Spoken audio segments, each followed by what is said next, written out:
Post-election, will a South Asian movement catch on in the United States? Let's talk about it on Azimuth Podcast. I'm Barrett McNabb, and with me is Kimberly McNabb. Well, of course, we're referencing the new 4B movement. It's believed to have started in South Korea after it elected a conservative leader in 2019. Okay. Now, what are the 4 Bs? Well, they're 4 Korean words. When translated, start with BI, meaning no. 1, no heterosexual marriage, no childbirth, no dating men, and no heterosexual sex. So, and many women are shaving their heads, of all things, in protest. And on Twitter, there are even posts showing blue bracelets in support and even encouragement of wearing face masks again to show support. So, I would take this as a scarlet letter of crazy, gentlemen, and it's making it easier for conservative men on the dating scene to spot the crazy ones, so you finally have your litmus test. And, it also makes it easier for conservative girls to have a chance on the dating scene. Yeah, here's the big thing. There's been a rise in TikTok and in Instagram videos and YouTube shorts and things like that of women asking, and you don't know if they're conservative or liberal yet in the beginning of the video, but they're asking, where are all the masculine men? Right? Mm-hmm. And it turns out it not only the secret that the conservative women knew all along, but that liberal women are finding out that conservative men is where the masculinity is. And for the this 4B movement for Democrat women to say, in protest of Donald Trump being elected, we're not going to have sex with you. We're not going to marry you. We're not going to date you. And so we're going to make it uncomfortable as we can for you, conservative men, and any working class man as well, because Donald Trump won the working class by a landslide. And so in this protest, they're going to punish men in this. I think really they're just punishing Planned Parenthood, which they actually claim to care about. But, I think it's just, conservative men out there are like, you missed that dodging bullet. You dodged a bullet there. Yeah. I mean, so let's look at it, from, obviously as a woman, and you were a single woman before. I was, I'm married and I was a single man. But let's go ahead and look at the trend that Democrat and liberal women are already doing. They're already choosing to not have children because of the environment. And so liberal women are already saying, look, I'm not going to have a child because of my child's carbon footprint. And so I'm going to single-handedly save society. And now we have, because Donald Trump won, we're not going to get married. We're not going to have sex. We're not going to have children. Honestly, are the conservatives about to outbreed the liberals? I mean, go ahead and do that. If you're a liberal, don't have children. I'll just say it here. Don't have kids, and we'll take care of you. I mean, it kind of. J.D. Vance didn't mean it this way, but it does now kind of resonate that you guys are the old cat ladies freaked out, and you don't, or childless cat ladies, and that you're freaked out, and go ahead and fulfill his stereotype. Yeah, I mean, fill the dream, but still, conservatives on the by and by like to have kids. They like to not only pass along the future of the United States, but also the values and morals that make conservatism so superior to the progressives.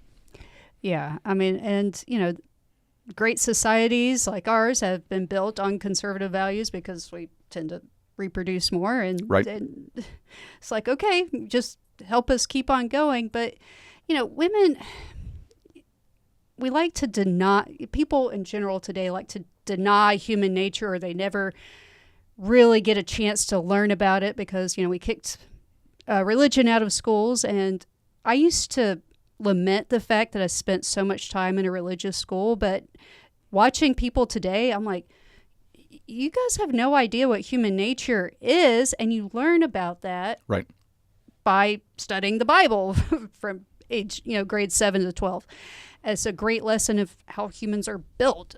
And women, we want to pretend that we're not naturally some of us more so than others. Some women want 16 kids. Some of us are happy with just one. Like, there's a generality. A big gambit of extremes. Yes. But by nature, we by and by, we want to feel protected and we want to feel feminine, and we do want to care for others. Why do you think so many girls, they may not have kids, but they want 3 dogs? I mean, they want to take care of something. So I would say this trend is bad news for Planned Parenthood, good news for SPCA, right? Because they're going to adopt more dogs. So I guess Sarah McLachlan wins in this. Yeah, that's a good point. And also they're forgetting that we by and by we may not like sex as much as men, but we do like it. So good luck, abstaining for 4 years. Good luck. Yeah. I mean, honestly, let's look at the second and third order effects of this, right? So you're not going to date. So now there's going to be less money put into the economy. I mean, let's just walk the dog on all of this, what's going to happen. So you're going to put wedding vendors out of business because there's going to be a downtick in weddings if this goes through. You're going to wedding photographers, caterers, all that kind of stuff, venues. You're going to hurt the economy. And so you're going to have restaurants losing out because there's not going to be, any heterosexual dating going on. Again, if these progressive women throwing their temper tantrum get their way, and so you're going to see a downtick in the economy. Hairstylists and Manicurists. Makeup companies, because they're saying they're not going to wear makeup. So makeup companies, stop catering, stop advertising to liberal women. Stop it. Right. Because they're not going to wear makeup anymore. Exactly. So, I mean, this is, and oh, by the way, it's going to have a falling birth rate, which the United States is already having a falling birth. Nothing like in Asia and China and in Japan and Taiwan and places like that. Nothing like that. But still, we are having a falling birth rate. And so, what you're going to do is you will guarantee additional conservative voters. So I'm all for it because I found my wife and she is a wonderful woman. We share the same morals and values. I think she's gorgeous as all get out. We have 2 children, a boy and a girl, and we're raising them correct and in a high value and moral, warm, household, and they're going to be Republican voters. And so I'm just to all those liberal women out there, yes, don't have any children. Mm-hmm. I think that is a great idea. And go ahead and follow through with that. And we'll see who wins over the next 30 years. Yeah, just be careful where you send your kids to college. Right, yeah. But also, these women, they want to blame men. It wasn't just men that voted for Donald Trump. 53% of white women voted for Trump and 45% of all women overall voted for Trump. So you're going to punish everybody? Like you're not going to talk to anybody? Well, guess what? A man alone on an island. Good luck. Yeah, and really it seems as though the kind of the genesis of this is over abortion rights. And I got it. Abortion was supposedly on the ticket. But you know what? If you are a single issue voter, then know your issue. Well, there's that, but I was about to say then you shouldn't vote. If you're a single issue voter, you shouldn't vote. And oh my gosh, the internet probably just went crazy by me saying that. But there is much more to stake in the United States than abortion. The reason Trump won is because of the economy. The reason Trump won is because of all the illegal immigration that the Harris-Biden administration let in deliberately across the border. Both of which affect men and women, children, young, old, black, white, affects everybody. And that's what people cared about. They didn't care about your single issue. And by running on a single issue, the campaign was doomed to fail. I can't tell you how many times I saw Harris's stump speech when she's doing at a campaign rally, and she's just talking about abortion. That's not in. And it's a states' right. It's a states' rights issue. I just don't understand how if you were only voting on one issue, know the issue. Right. There was a woman that was on TikTok, and she was just ranting and raving, and she lives in New York City, and people in her comments are like, "You live in New York. Nothing changed for you. Nothing changed for you. Why are you so upset? You still have the right to an abortion. You still have all the liberal rights that you already had prior to the election. Nothing changed for you. Why are you rage quitting the United States right now?" Well, also, some of these women are like, oh, they're going to monitor every pregnancy. Are you serious? Nope. We can't keep drugs out of this country. A 13-year-old can go get a fentanyl.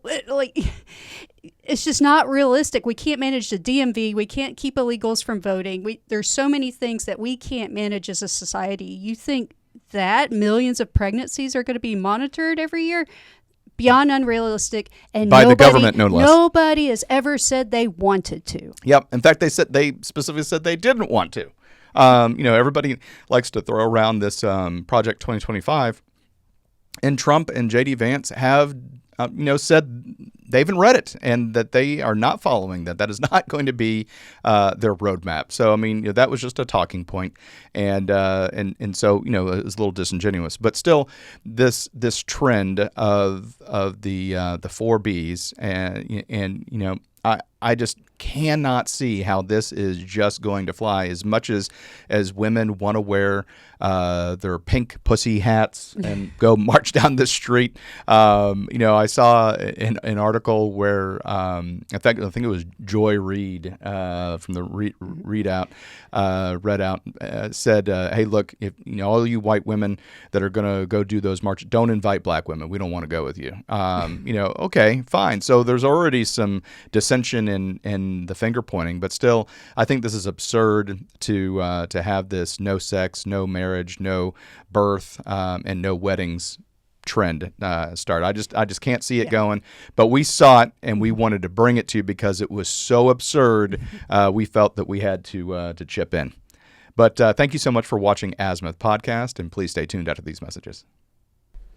Hi, everyone. Thank you for listening. If you enjoy our show with all of the stories we share, we would love your support. And it's as easy as clicking that subscribe or follow button. This will ensure you never miss an episode and keeps us bringing you these important stories. Your support makes a huge difference. Thank you so much for being part of our podcast family. Thanks, and keep tuning in.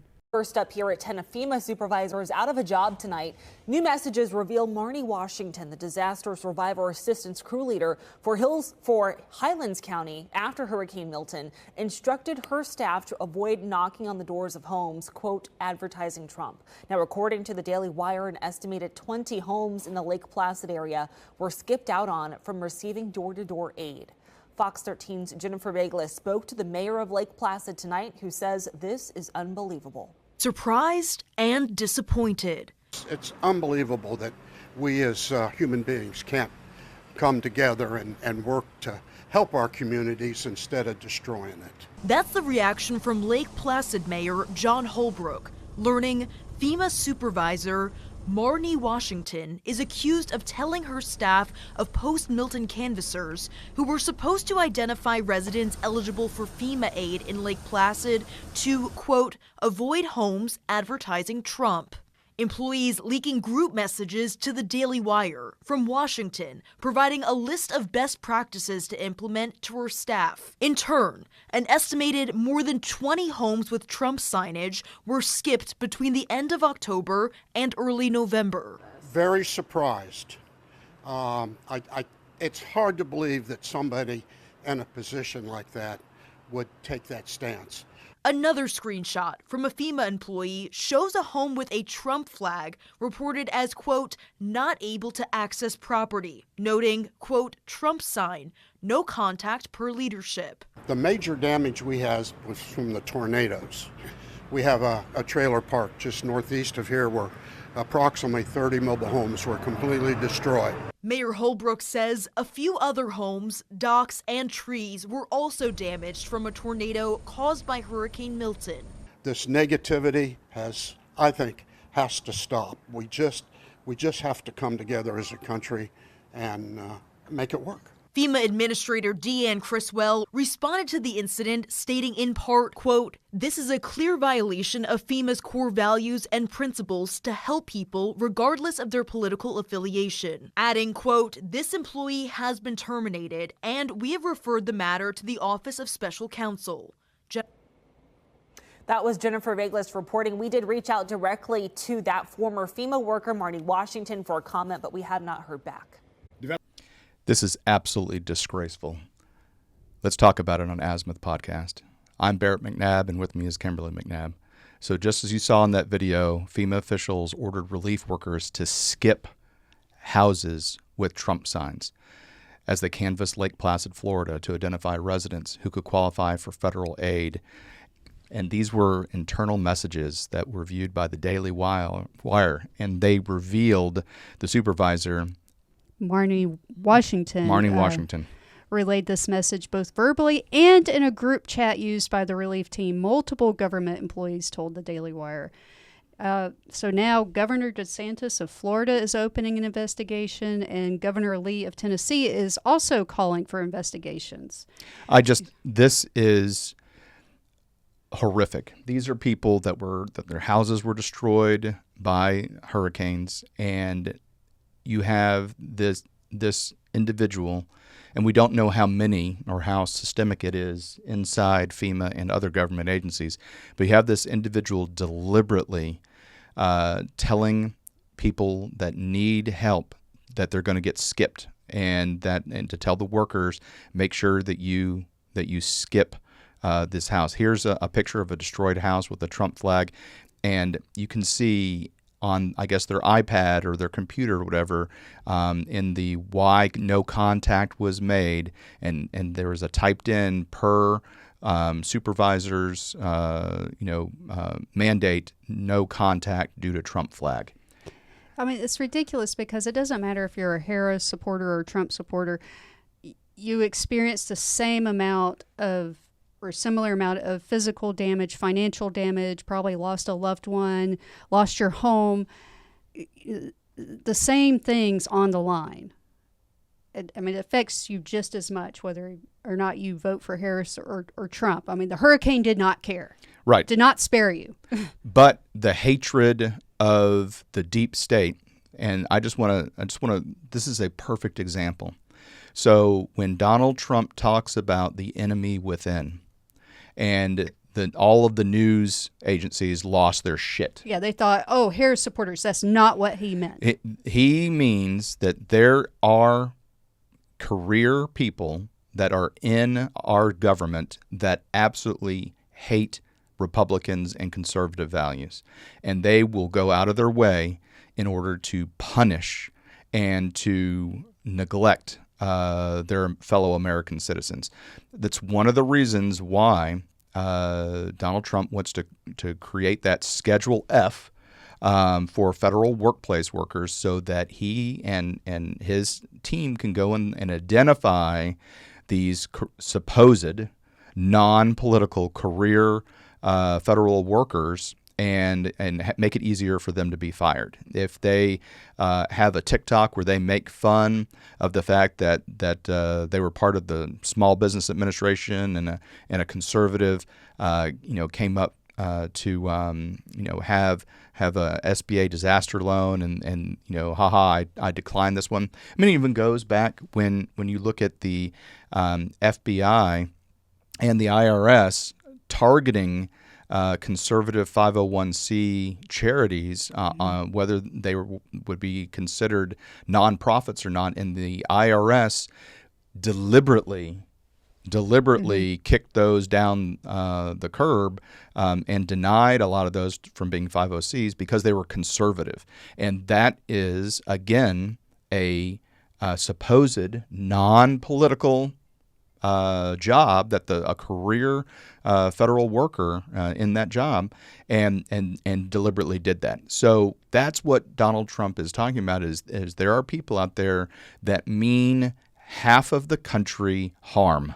Yes, and doing things like this, it's not just political warfare, it's un-American and right. It's anti-Judeo-Christian values. Sure. And now, Barry, when you're in war, And, yes, you shoot people, but Right. if an enemy combatant gets hurt and he's not dead, what is required of you? Yeah, so the Geneva Convention, 1864, Article 6, says that wounded or sick combatants to whatever nation they belong to shall be cared for. Okay, so for example, what you're not supposed to do is once you go across an objective and you have attacked and defeated the enemy and gone through the objective, those are now considered prisoners of war. Now, if they're actively fighting, you can turn around and you can shoot them. But if they have surrendered, then you need to accept that they are prisoners of war. If they have been wounded, then you need to provide medical attention. I've got a specific example about this in Diwania. We in the initial invasion in Iraq in 2003, my brigade in the 82nd Airborne Division had gotten to Diwania, and we were at a checkpoint, and there were these cherry popper grenades that some of the combatants had, and they look a little bit bigger than a ping pong ball. They weren't a big giant full size hand grenade, but they had the same function with a spoon and a pull tab and everything. But they were about the size of a ping pong ball. We called them cherry tomato grenades because they were red. And so anyway, this gentleman, enemy combatant dressed in civilian clothes, was going to throw this at our checkpoint. Pulled the pin, let the spoon go, started to throw it, and it went off in his hand, right? Man, I tell you what, that thing looked like hamburger meat. It was completely destroyed. He was never using that. There wasn't enough meat to put together to form a hand. But he's screaming. We heard the boom go off, and immediately this man who just tried to kill us, the medics went and tried to save his life because he was bleeding out through the severe, effectively amputation of his hand through explosive measures, and immediately went to try and save what was left of the individual and cared for him. And, it was without any hesitation. I mean, a second ago, this man tried to kill us, and then after he was injured, the medics went to town on him and did the right thing. I mean, did the right thing. And that's because the United States are the good guys. Right. I mean, that's bottom line. Soldiers are considered government employees. So in one instance, you have government employees who just underwent active fire, right, go and help an enemy combatant, yet our federal government is playing games with its own citizens. With its own citizens. No shots are being fired. And, also, I bet these are the same people that consider Israel genocidal. Well, guess what? The leader of Hamas, Sinwar, when he was in an Israeli prison in 2008, he developed brain cancer. And guess who removed the tumor? The Israeli government. Right. So much for genocide. But this is also very anti-Christian.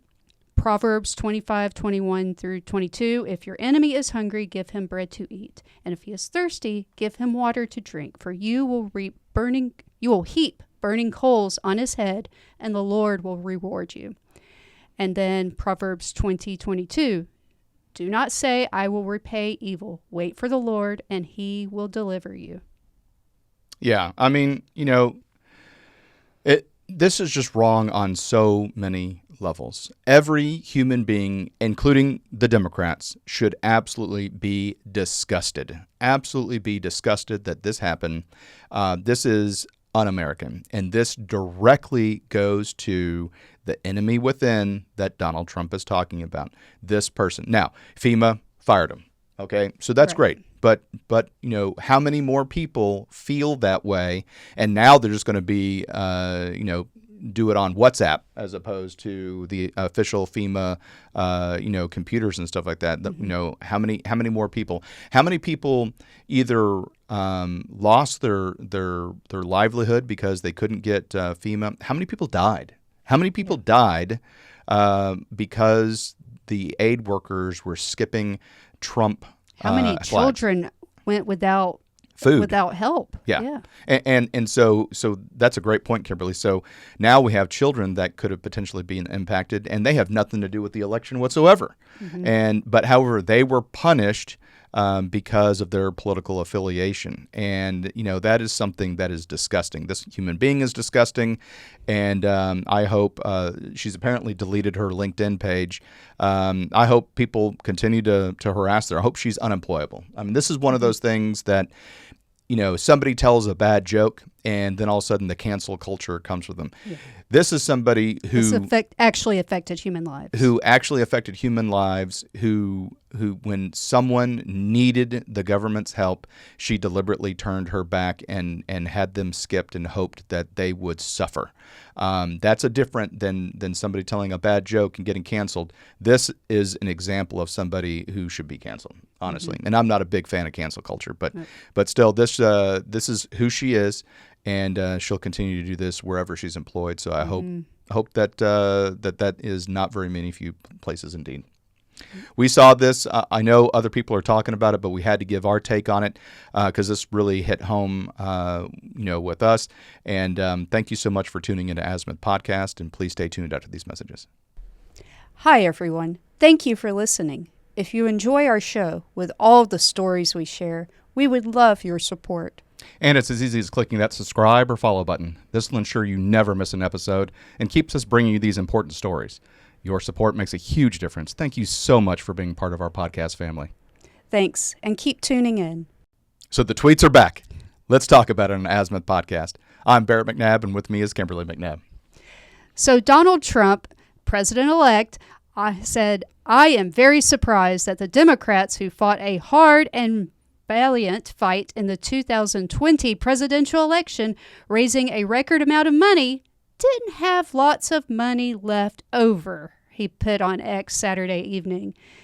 "Now they are being squeezed by vendors and others. Whatever we can do to help them during this difficult period, I would strongly recommend we as a party and for the sake of desperately needed unity do," he continued. "We have a lot of money left over, and that our biggest asset in the campaign was earned media, and that doesn't cost very much. Make America great again," per New York Post.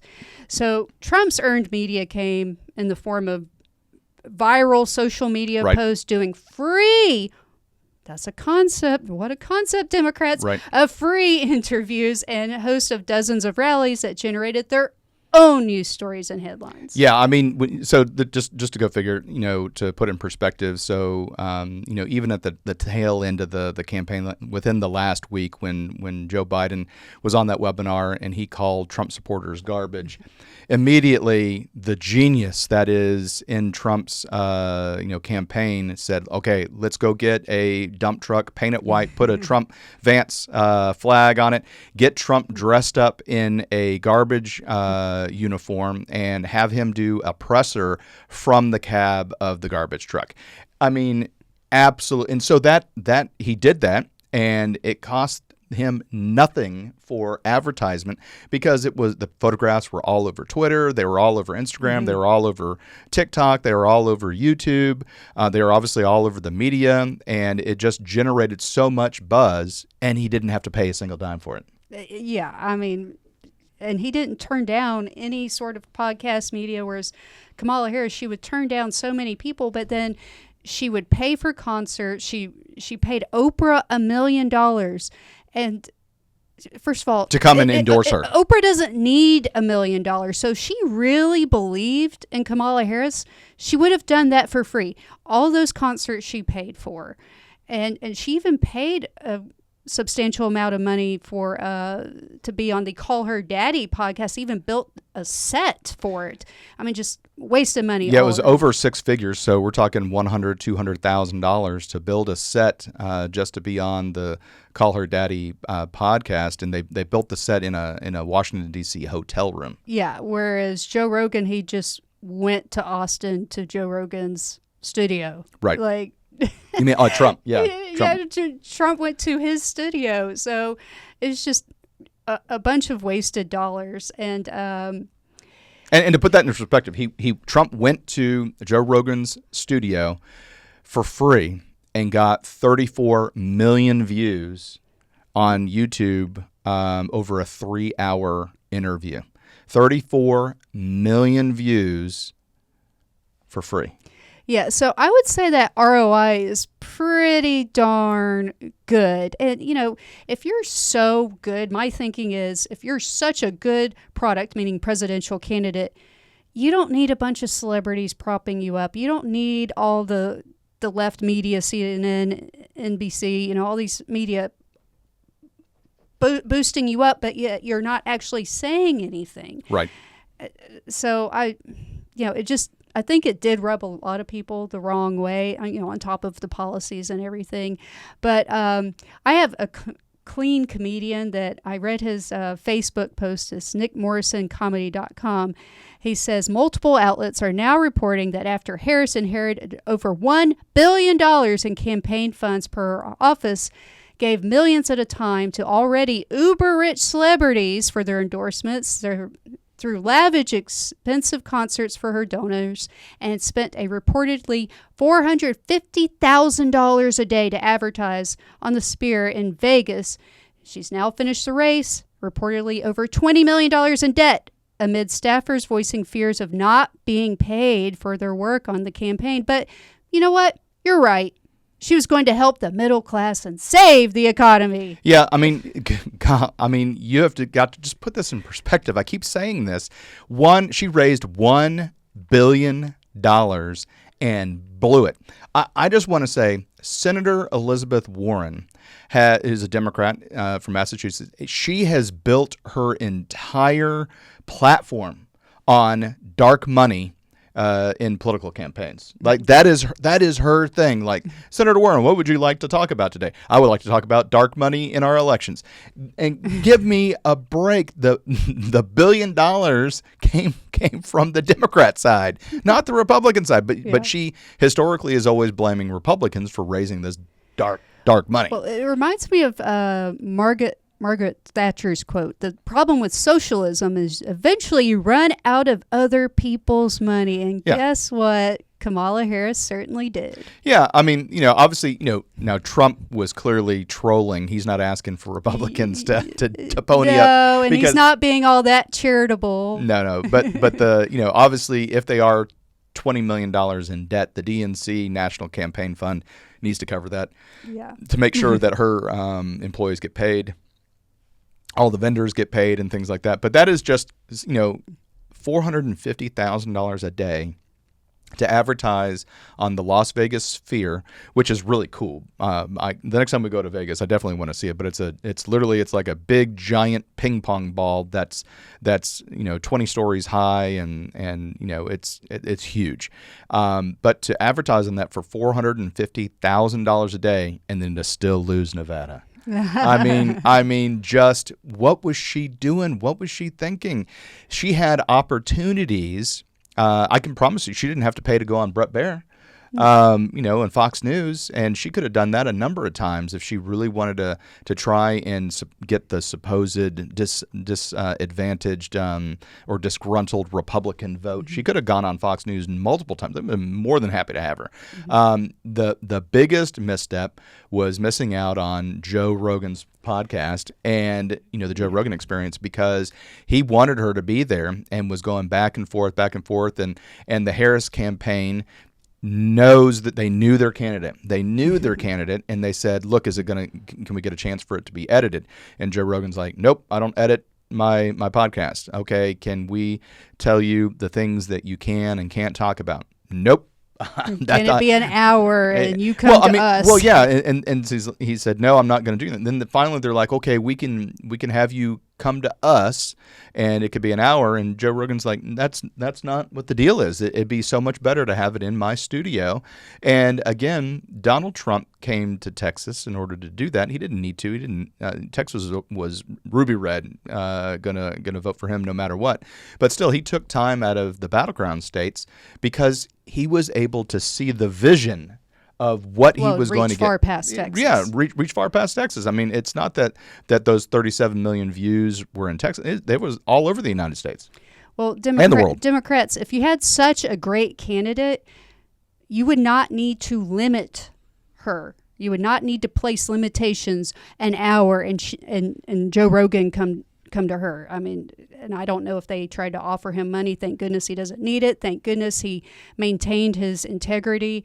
But, I do have two questions for Democrats. Like, you paid Beyonce to perform and you didn't even get a dance out of it? Right. Really? And then, if this is how they spend their own money, what the heck would they do with our money? Yeah, that's a great, because, Trump came in under budget, right? And that's exactly what we want him to do for the U.S. Economy. We want that same ROI on our money. Absolutely. Absolutely. But yeah, that's a great point, Kimberly. If she had $1 billion and she went in the negative and lost, why would you want to trust her with anything more than that? I mean, why would you want to trust her for anything more than that? Anyway, we're glad that the tweets are back. Obviously, Donald Trump is trolling the Dems a little bit for blowing it. The Daily Wire put out a book about all of Trump's tweets from his last term, so they're going to have to make another one. Okay. Actually, you know what? I didn't know that. Maybe that'll be your Christmas present this year. All right. Well, thanks so much for tuning in to Azimuth Podcast, and please stay tuned after these messages. Hi, everyone. Thank you for listening. If you enjoy our show with all the stories we share, we would love your support. And it's as easy as clicking that subscribe or follow button. This will ensure you never miss an episode and keeps us bringing you these important stories. Your support makes a huge difference. Thank you so much for being part of our podcast family. Thanks, and keep tuning in.